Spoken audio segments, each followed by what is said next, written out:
প্রশান্তকে বাঁচানো যায়নি, loss of life হয়েছে। আমি প্রথম দিন থেকে এই বিষয়টা নজর রেখেছি। সিআইডি মামলাটা নিয়েছে 21 তারিখে।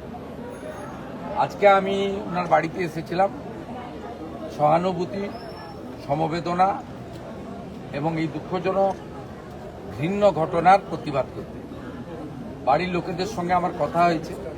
হাজার হাজার গ্রামবাসীরা প্রশান্ত দে একটি পরোপকারী এলাকার মানুষের ভালো মন্দ যুক্ত ছিলেন। অ্যাডমিনিস্ট্রেশন, পুলিশ অ্যাডমিনিস্ট্রেশনের পক্ষ থেকে বলা হয়েছে মোট 51 জনের নামে এফআইআর হয়েছে, 10 জন এখন অব্দি অ্যারেস্ট হয়েছে। আমি তাদেরকে নির্দেশ দিয়েছি বাকি 41 জন যেখানেই থাকুক, পাতালের ভিতরে থাকলেও খুঁড়ে বের করে অ্যারেস্ট করতে হবে। অর্থ দিয়ে মৃত্যুর ক্ষতিপূরণ হয় না, পরিবারের পাশে দাঁড়ানো কর্তব্য, যে কোনো সরকারের কর্তব্য।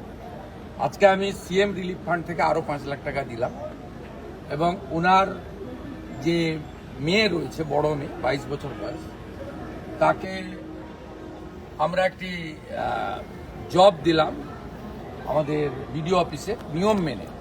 কারণ সরকারি চাকরি, স্থায়ী চাকরি পরীক্ষা দিয়ে হয়। এখানে একটি কন্ট্রাকচুয়াল জব তার বাড়ির কাছে বিডিও অফিসে দেওয়া হয়েছে। নিশ্চয়ই আগামী দিনে তার ভবিষ্যৎ আমরা দেখব, আমাদের ক্ষমতার মধ্যে দেখব। এটা টেম্পোরারি তাদের পরিবারের পাশে দাঁড়ানো, যাতে পরিবারের মূল আর্নিং মেম্বার তিনি চলে যাওয়ার পরে পরিবারটি অনাথ না হয়ে যায়, এটাও আমাদের কর্তব্যের মধ্যে পড়ে।